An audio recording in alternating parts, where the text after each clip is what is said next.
19 minutos. Quiero agradecer al doctor César Alarcón Costa, candidato asambleísta, Partido Libertad. Bienvenido. ¿Cómo anda la campaña, doctor? Buenos días. Muy buenos días, muchísimas gracias por la invitación. La campaña va creciendo en entusiasmo y profundidad por la naturaleza de nuestros planteamientos, que es hacer del Ecuador una patria de emprendedores. Este es el planteamiento central y por eso es la necesidad de ir a la Asamblea Constituyente para reformar la Carta Fundamental, porque fíjese, en nuestra Constitución, el artículo 35, numeral 2, y permítame dos líneas, por favor, dice: el Estado propenderá a eliminar los pequeños negocios populares a los que llama subocupación. Y esto es terrible.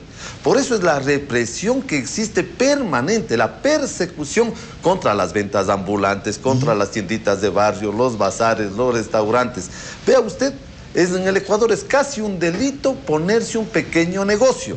La víspera, ni abre la puerta a la mujer honrada, del hombre trabajador, y ya le cae el municipio, la intendencia, la comisaría, la sanidad, los bomberos, del SRI, todo el mundo a exprimirle vía los impuestos. En vez de generar un progreso para la persona, más bien le detienen, le impiden crecer, ¿no? Efectivamente, es como si hubiese una actitud perversa, pero autorizada por la Constitución del año 98. Por eso es que es necesario que haya una nueva visión. Fíjese, cuando se trata de invitar al Ecuador para que vengan inversionistas extranjeros, a título de estímulo se les ofrece 5 años de exoneración tributaria. Para el ecuatoriano, en cambio, todo lo contrario, la víspera paga impuestos. Nosotros planteamos que en la Constitución se dé a los ecuatorianos el mismo trato que se da a los extranjeros. Esto es para arrancar un negocio, ¿no? Pero claro. Ahora, esto de la microempresa es básico y fundamental en cualquier parte del mundo. De hecho, lo que ocurre es que no se le da importancia de pronto, ni tampoco la ayuda necesaria para el desarrollo del mismo. El 60% de la población económicamente activa del Ecuador vive en torno de la actividad microempresarial. Es un motor generador de empleo increíble. Efectivamente, es ahí donde trabaja la mayor parte de ecuatorianos. Sin embargo, la persecución, por eso nosotros planteamos renegociar los contratos petroleros. ¿Para qué? Para con esos recursos, en parte, afiliar a los dueños de los pequeños negocios y a las amas de casa ecuatorianas. Realmente pasamos como los hijos más ingratos que pueda haber, porque a la mujer ecuatoriana no se le toma en cuenta ni como número en las estadísticas de la población económicamente activa, y esto es terrible. ¿Cómo puede ser posible que se les considere que no hacen nada en la casa? Y entonces, ¿quién está parando las ollas? ¿Quién tiende las camas? ¿Quién limpia la casa? ¿Será el Espíritu Santo? No, nosotros creemos que es preferible renegociar esos contratos petroleros para que esos recursos, en lugar de irse al extranjero, se queden aquí dando seguridad social a las amas de casa y a los dueños y dueñas de los pequeños negocios populares. Doctor, entre las propuestas que pueda tener su partido Libertad, al igual que muchos otros movimientos y partidos políticos, deben de coincidir en algunas, otras en no, otras quizás no coincidan. Pero la inquietud también que le pueden surgir a todos los ecuatorianos, y eso estoy segurísimo porque hay un elevado porcentaje de ecuatorianos que no entiende nada de esto de la Asamblea Nacional Constituyente, es cómo buscamos ese consenso. Diría yo consenso o acuerdo o entendimiento o conversar o dialogar previo para ir a una asamblea que sea independientemente, o mejor dicho, que no sea un clon del Congreso Nacional. Su pregunta es muy interesante y oportuna, visto lo que está aconteciendo en Bolivia. Un año de asamblea y está totalmente empantanada y no pueden aprobar nada. Y esto es absurdo. Nosotros planteamos que si fuesen las fuerzas más o menos parejas en la estructura de la Asamblea Constituyente, se adopte una modalidad, la redacción de 2 textos alternativos. Por ejemplo, si se trata de los recursos naturales, la derecha dirá: queremos que sigan explotando las compañías extranjeras, las compañías privadas. La izquierda dirá: queremos una renegociación de los contratos petroleros para que la renta quede en poder del pueblo ecuatoriano. Muy bien, que hayan 2 articulados, 2 redacciones, de tal manera que como la Constitución va a aprobarse no en la Asamblea, sino mediante consulta popular, sea el pueblo el que escoja el texto que le convenga a sus intereses y a su proyección nacional. Pero entonces nos hubiéramos evitado la Asamblea Nacional Constituyente y hubiéramos puesto una consulta popular directa hacia el pueblo para que tenga con el carácter obligatorio tener esta reforma constitucional, porque lo contrario entonces ¿para qué vamos a ir a la Asamblea si vamos a ponerle dos alternativas al pueblo? No, lo primero, tienen que redactar representantes del pueblo, no puede redactar una comisión ad hoc como aquella del CONESUB.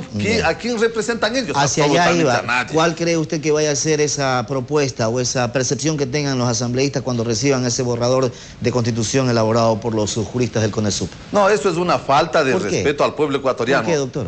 Eso hay que tomar y poner en el cesto de la basura. Porque ¿para qué entonces se convoca al pueblo si hay unos señores que han redactado un proyecto? No tiene sentido, eso es una burla. Pero puede ser un documento de referencia quizás, doctor.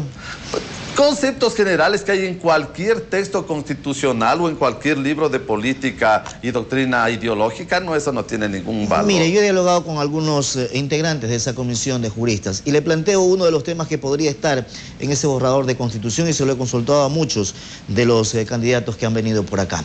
La posibilidad cierta de crear la Suprema Corte Constitucional con jueces constitucionales y con el Código de Procedimiento Constitucional para eliminar el Tribunal Constitucional. ¿Usted es partidario de eso o no? Hay que crear, nuestro planteamiento es el cuarto poder del Estado, el poder moral, que agrupe a las instituciones que hoy están sueltas, están desperdigadas, la Contraloría, la Fiscalía, el Tribunal Fiscal, las superintendencias, la Defensoría del Pueblo, la Comisión del Control Cívico de la Corrupción. El problema no está solo en eso, sino en cómo se nombra. Nosotros creemos que hay que alejar totalmente de la influencia partidista, peor de la influencia política del Congreso, doctor, del presidente. Le acepto su planteamiento. Mi pregunta es la del Tribunal Constitucional. ¿Lo desaparecemos y creamos la Corte Suprema o la Suprema Corte Constitucional o desaparecemos al Tribunal Constitucional y creamos una sala especial en la Corte Suprema de Justicia?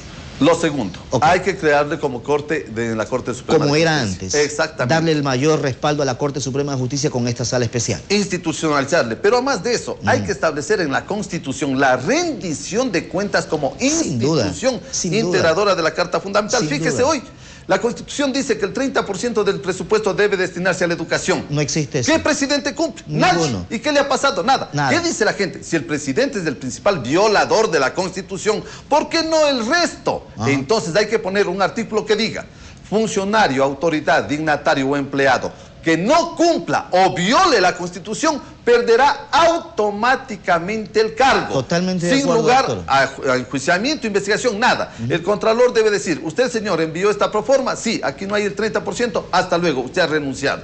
Pero además de eso, hay que poner también un artículo que diga: los funcionarios, dignatarios, empleados y autoridades del sector público de elección popular o de nombramiento serán responsables de por vida por las consecuencias de sus acciones u omisiones en el ejercicio del cargo, sin lugar a prescripción ni caducidad. Si hubiese enriquecimiento ilícito, responderán con sus bienes personales, los de sus familiares y de sus testaferros, sin perjuicio de la acción civil o penal. Entonces sí, habrá que decirles: quiere ser alcalde, quiere ser diputado, quiere ser ministro, con todo gusto. Si es honrado, pase. Si es pícaro, pensará dos veces, porque va a ir preso y su familia va a quedar en la calle. ¿Esa sería la manera quizás o el principio para ir eliminando esta corrupción en el Ecuador? Exactamente, pero además de eso, fíjese que hay una picardía en la Constitución. Esta es una Constitución tramposa. Sin duda, fue creada por los intereses partidistas y políticos. Eso hay que ser claro y hay que decirle también a los ecuatorianos la verdad. Eso para los intereses de los ecuatorianos no tiene nada que ver en esa Constitución. ¿Y dónde está la trampa? Fíjese en una frasecita al término de muchos de sus artículos que parece que no dice nada. A ver. Es esta frasecita entre comillas: de acuerdo con la ley. Veamos, el artículo 247, por ejemplo, dice: son de propiedad inalienable e imprescriptible del Estado los recursos naturales no renovables, petróleo, las minas del agua, en fin. Segundo párrafo: su exploración y explotación racional podrá ser llevada a cabo por empresas públicas mixtas o privadas de acuerdo con la ley. ¿Y qué dice la ley? Dice lo contrario de la Constitución. Entonces la Constitución queda en nada. Por eso es que las normas constitucionales se hacen y a veces ni siquiera se hacen las leyes, y cuando se las hace contraria a la disposición constitucional. Exactamente. Esa es la gran verdad. Entonces, en este país.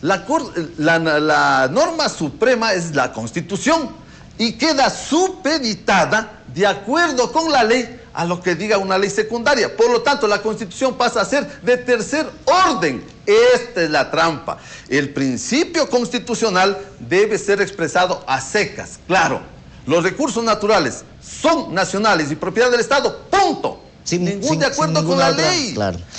Ahí es donde se está fraguando ¿qué? Algunos dicen que esta Constitución ha sido muy moderna, que tiene principios excelentes. No. Eso es verdades a medias, y las verdades a medias son mentiras completas. Doctor Alarcón, quiero agradecerle por haber estado con nosotros esta mañana. Que tenga buen día. Muchísimas gracias, don Javier. Gracias al doctor César Alarcón Costa, candidato asambleísta por el Partido Libertad. 7:28. Una nueva pausa y estamos con más noticias. No se vayan.